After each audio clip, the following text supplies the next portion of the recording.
Good morning everyone and welcome to my channel. स्वागत है आपका एक और नए दिन के नए ब्लॉग में।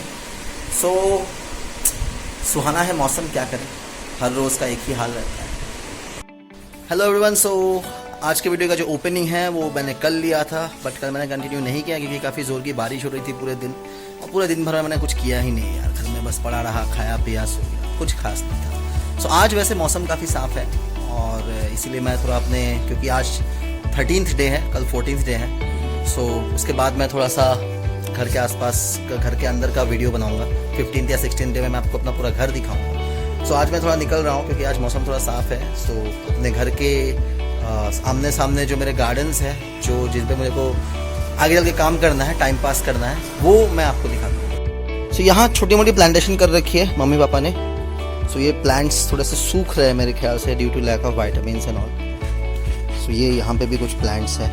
ये शायद टमाटर का पौधा है जो लग रहा है कि मर रहा है, पता नहीं क्या हो गया उसे। ये तुलसी का पेड़ है, ये तीनों तुलसी के पेड़ है। ये गेंदे का पौधा है, ये वाला।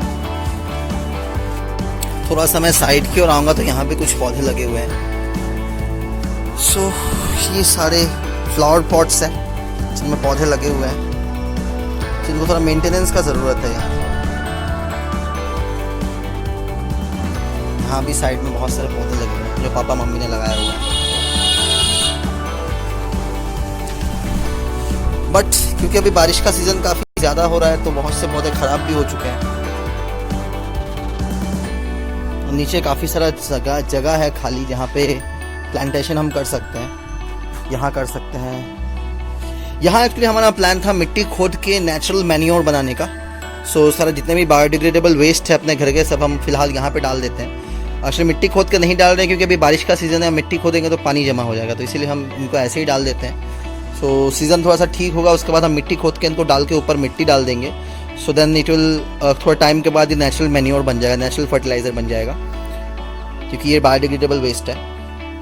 यहाँ भी एक पौधा है, मेरे को पता नहीं है एक्चुअली ये सब किस किस चीज़ के पौधे लगे हुए हैं, बट मम्मी का कहना है कि सारे काम के हैं, तो इनका ध्यान रखना है। ये तो था मेरा गार्डन, जिन पे ठीक 2-3 दिन के बाद मैं अपना काम करना शुरू करूँगा थोड़ा सा, क्योंकि अभी मुझे हर जगह पे जाना अलाउड नहीं है। सारे काम मैं कर नहीं सकता, सारी चीज़ों पे हाथ नहीं लगा सकता, बिकॉज ऑफ क्या कहूँ,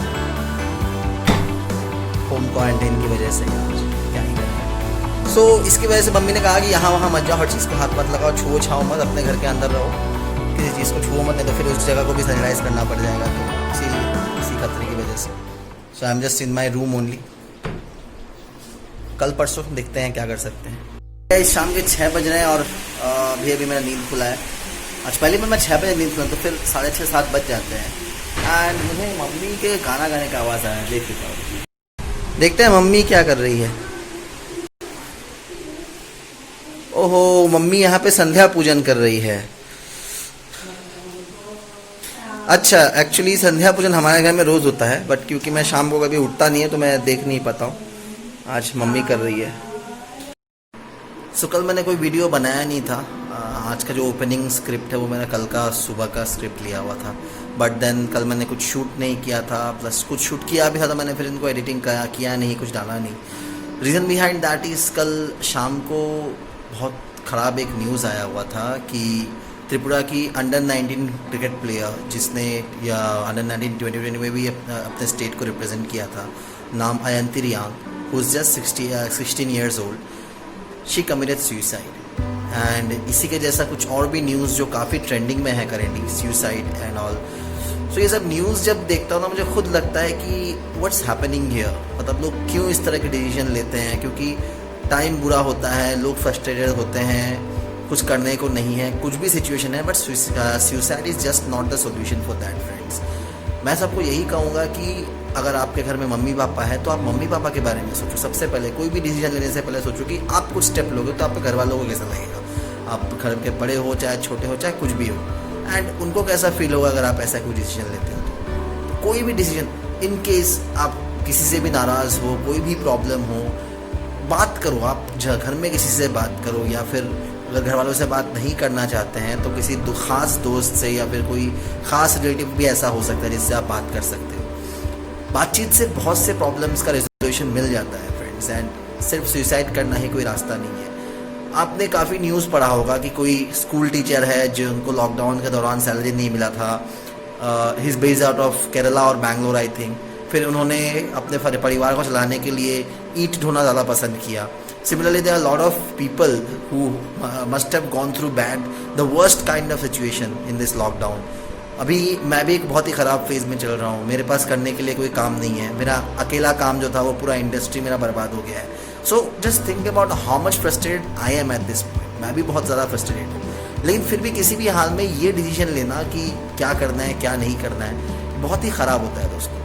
आपके पास कोई ना कोई रास्ता ज़रूर खुलेगा अगर आप थोड़ा ध्यान से सोचोगे और कुछ करने की कोशिश करोगे तो। जैसे अभी मैं अपना टाइम पास करने के लिए या तो यूट्यूब में वीडियोस बनाता हूँ या फिर मैं कुछ और स्टडीज़ वडीज़ अपना कर रहा हूँ टाइम पास के लिए कि फ़िलहाल कुछ तो ठीक हो जाए। जैसे ठीक होगा मैं अगर देखूँगा मेरे इंडस्ट्री का क्या होता, नहीं होगा तो मैं फिर नई जॉब ढूंढने की कोशिश करूँगा। फिर देखते हैं आगे क्या होता है। कुछ ना कुछ तो रास्ता निकल ही आ गया। एंड इस करेंटली जो इस तरह का सिचुएशन है ना, कोई छोटे से छोटा काम भी करना मेरे लिए कोई बड़ी बात नहीं है। अभी मैं कुछ भी करने को तैयार हूँ, लेकिन अपने सर्वाइवल के लिए। सो इसीलिए फ्रेंड्स, अगर कुछ भी रीज़न हो, suicide is not the answer for anything guys.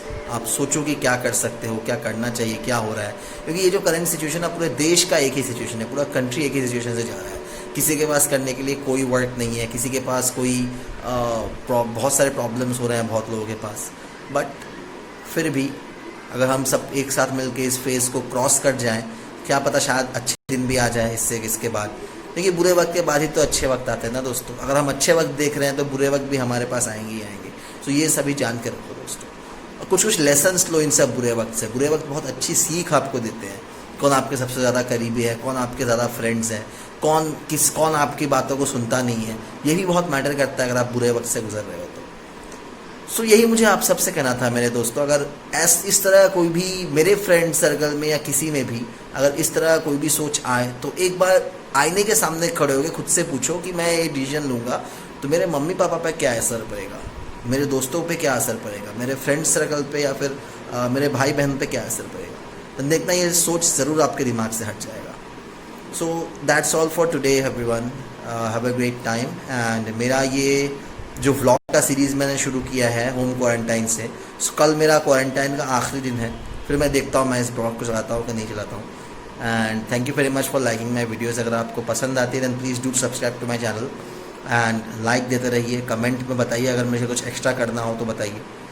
So that's all for today. Thank you very much for watching. Have a great time.